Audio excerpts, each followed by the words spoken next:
everyone, my name is Afreen Nazmat and I welcome you all in today's video. So today we are going to discuss Unit 2nd of Indian Economy and Indian Financial System, and the unit name is Sectors of Indian Economy. So let's start discussing. First of all, we have the sectors of Indian economy are actually distributed into three parts. We have tertiary, primary and secondary.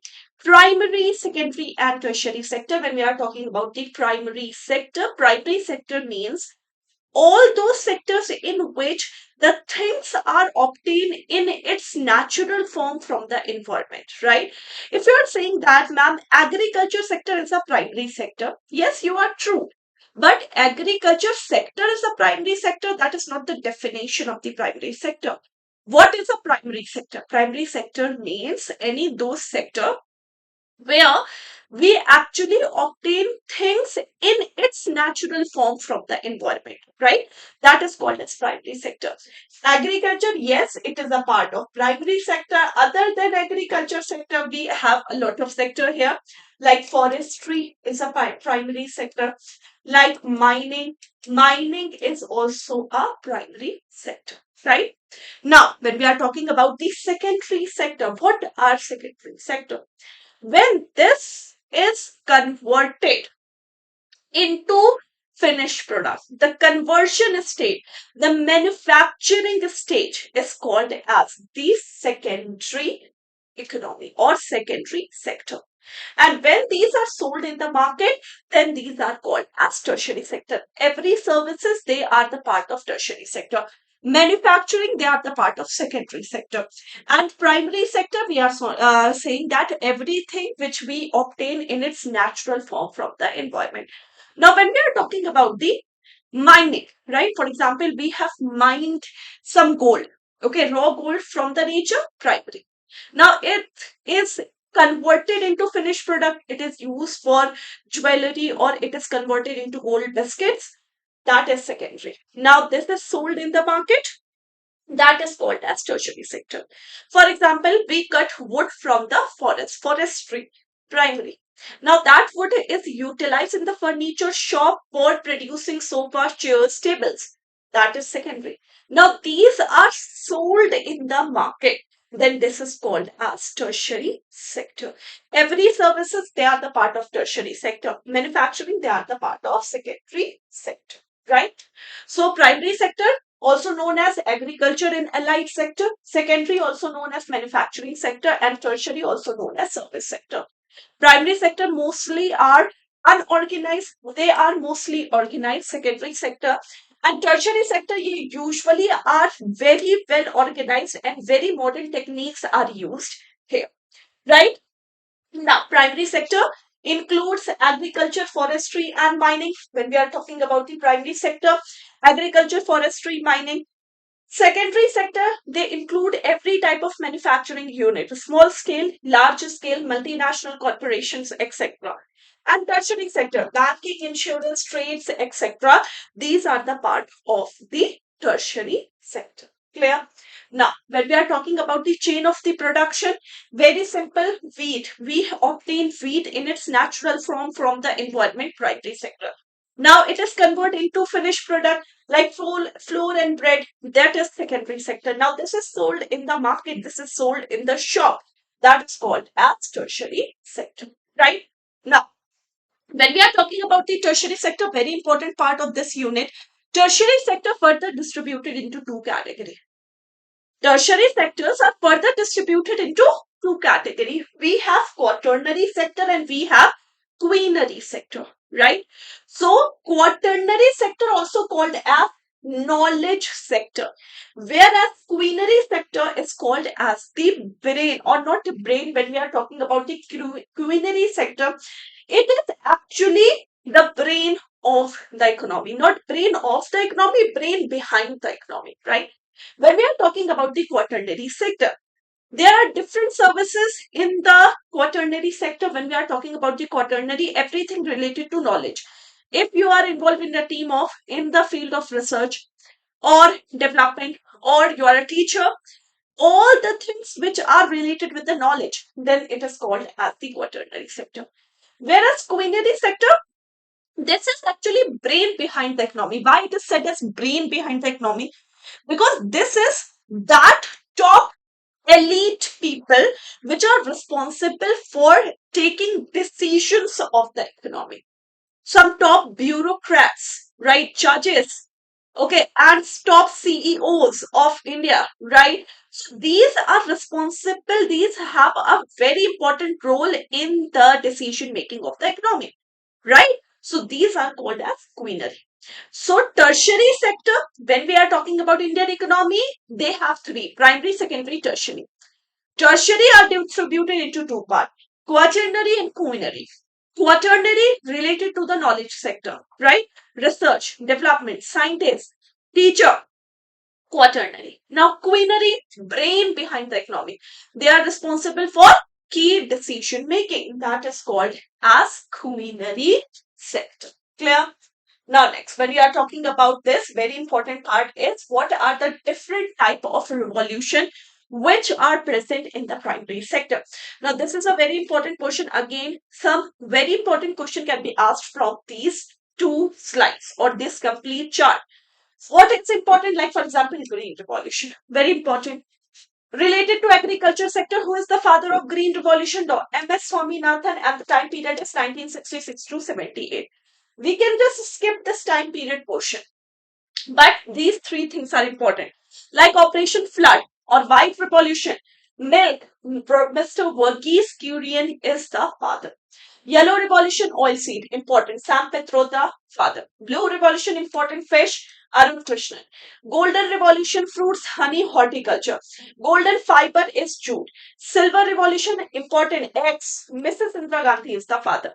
Pink Revolution, pharmaceuticals, prawns and onions. Durgesh Patel is the father, right?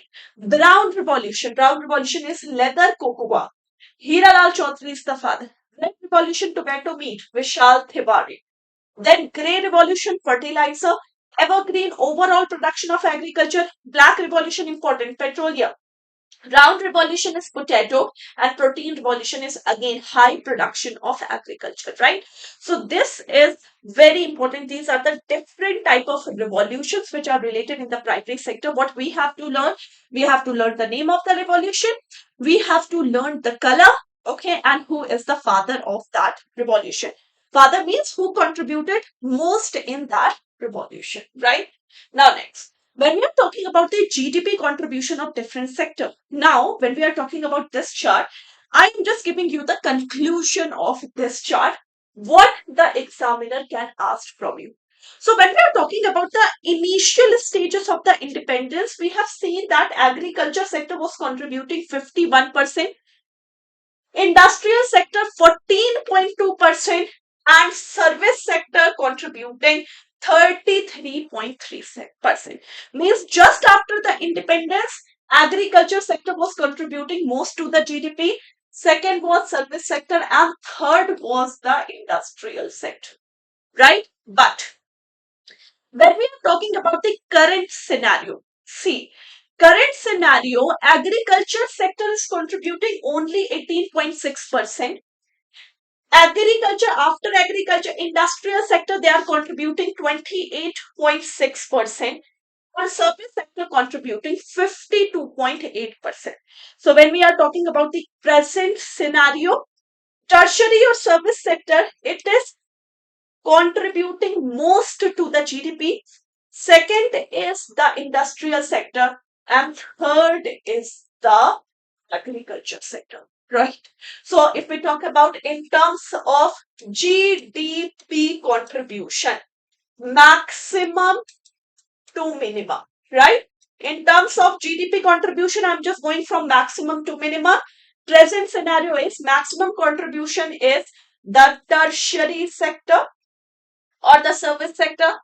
Then we have the secondary sector contributing, and then we have the agriculture sector. But this is in terms of GDP. But in terms of employment, if we talk about the employment, very important portion.